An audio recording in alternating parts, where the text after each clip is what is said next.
The First Run, Episode 4. The hum of a ship's quantum drive against my cheek woke me.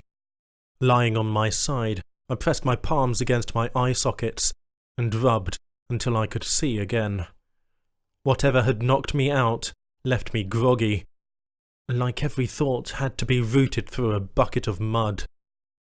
When I sat up, the restraints rattled against the door panel. Wire loops had been fastened around my wrists, the other ends were screwed to the floor. I had enough play to reach my face, but nothing more. The pilot seat swiveled around, revealing the brute who'd stolen my mobiglass. He wore a navy blue pressure suit, minus the gloves and helmet.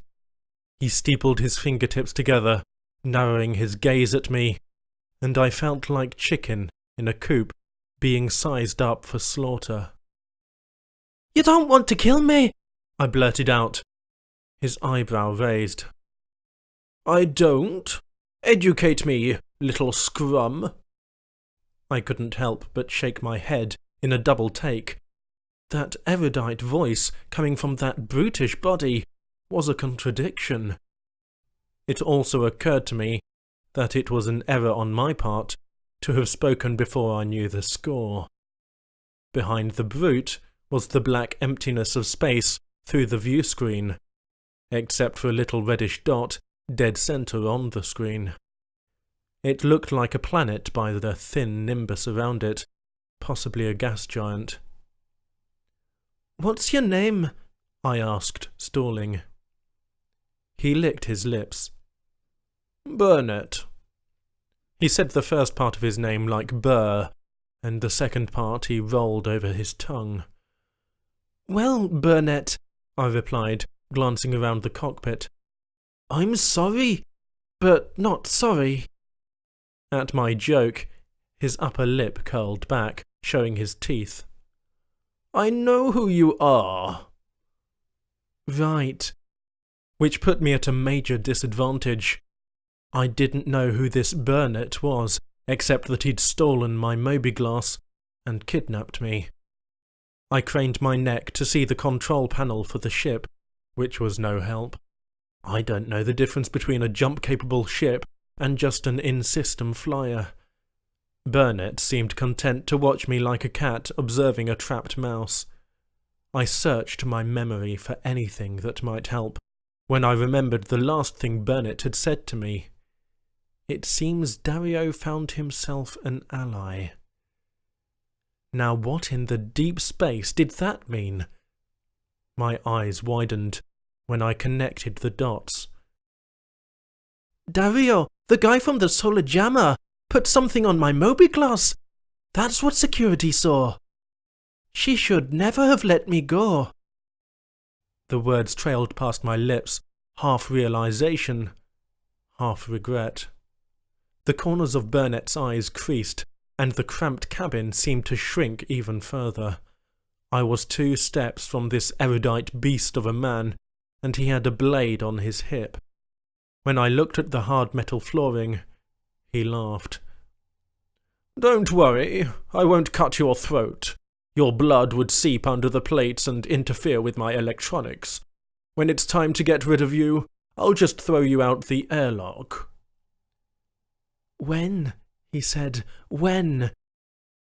"Then what are you waiting for?" I asked, chin raised, looking directly in his green-brown eyes. I bit my lower lip to keep it from trembling. "You look like a talker. I hoped you might just spit out whatever plan you and Dario had, saving me the trouble of torturing you." "But I don't know him. I'm just a courier for FTL. You know, when you need your message delivered, nothing's faster than light." The words fell over themselves on the way out of my lips. I could feel my life's clock ticking down to the final seconds. He squinted and shifted forward in his seat, which with his bulk practically bent the steel bottom. "It feels like you're telling the truth, but I might just need to put the knife to you to make sure you're not simply a good liar." "What do you want to know? I've got nothing to lose, right?" Burnett seemed to consider my offer. "You don't know Dario?" he asked after a time. "No," I said. "I spoke to him on the trip out, mostly at the beginning. He must have hacked my mobiGlas when I was asleep. Put that file on it. I guess whatever it is, it's important." "Don't worry your little head about it." I had a moment of insight. "He's your rival, isn't he? You figured out what he was going to do. Use me to get the file past local security. So you just waited on planet and grabbed it." Burnett nodded in agreement. "No harm in telling you that much. New couriers are never given important files. In fact, usually they're given fake stuff to test them, so you didn't have the high-class security afforded that kind of data. When I caught Dario sniffing into your background, I took a chance that he'd pull this trick again." Then he stood up, and the chair groaned beneath his effort. He had to keep his head ducked to keep from hitting the ceiling. When he pressed his lips together and blew a sighing breath out of his nose, my stomach twisted into a knot. "And now it's time to say goodbye. I'm really sorry Dario used you, but you shouldn't have followed me," he said, grabbing a screwdriver from the seat next to his. When he advanced on me, I thought about scratching and clawing at him like a frenzied cat, but that would only make him mad. I needed to keep my wits about me, but it was hard. Really hard. He leaned down and began unscrewing the cable from the floor without the least bit of concern. I felt like a child next to him. The knife on his belt was only an arm's reach away. But I knew he'd be faster than me. I looked out the view screen at the front of the ship. The reddish gas giant was now a decent-sized object on the screen, its features beginning to appear. "You're going to sell the data to some pirates, huh?" I smirked and nodded my head toward the front of the ship, but I was afraid it came off as amateur. His right eye twitched. "Sort of," he said, stepping on the first cable so I couldn't move my arm and starting work on the second one. "I bet they won't be happy when the UEE shows up," I said. He narrowed his gaze as he loosened the second cable, but kept working. He grabbed the ends and yanked me up. He pulled me behind him, into the main cabin, behind the cockpit. Dumped out on a table were the contents of my backpack, including the other mobiGlas and my personals. At the back of the room was an airlock. Burnett led me to the door and began putting on his pressure gloves, sealing them tight. Each snap of the glove connecting to his suit hardened my stomach to lead. Then he pulled his screwdriver out and started undoing the clamps around my wrists. His meaty hand, even with the pressure glove, was a vice around my arms. I would have complained about bruising, but it wasn't going to matter long. "You know this isn't going to work," I said, but Burnett kept working. "I wouldn't have come after you if I didn't have a fail-safe." He shrugged and tugged the screw out of the first clamp. The metal clattered onto the floor near my foot. "I'm not dumb," I said. "I figured out where your lander was pretty quickly, didn't I?" He paused with the screw halfway out of the second clamp. The salt and pepper stubble on his chin bunched up as he frowned. "Talk," he said. "FTL, the courier service. They have 2 fail-safes. One in the company-issued mobiGlas." I caught him glancing at his chest pocket. "The other they inject into us somewhere.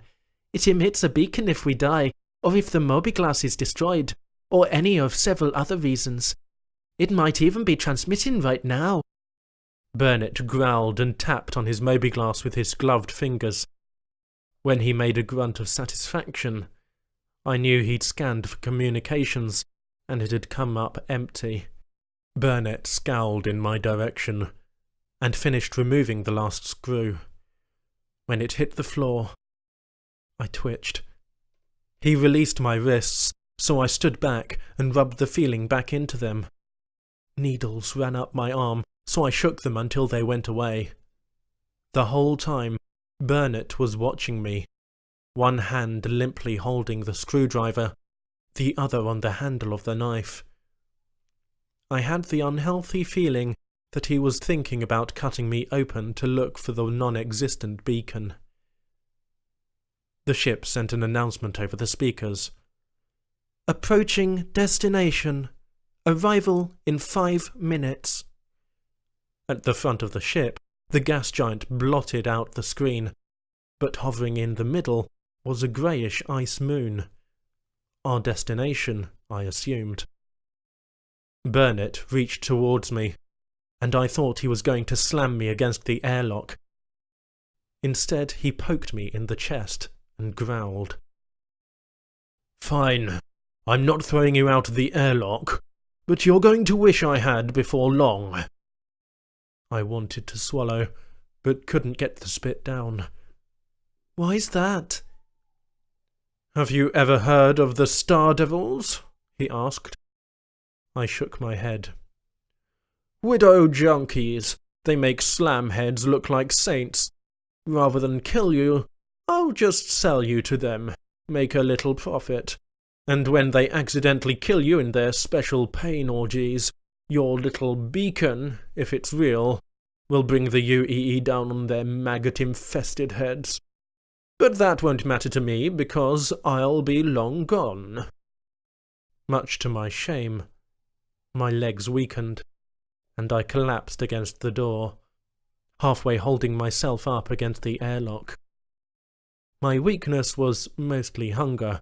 I hadn't eaten in days now, but this new vision of what was to become of me made me even dizzier with worry. Burnett's lips stretched back, revealing his teeth. "Sure you don't want to go out the airlock now?"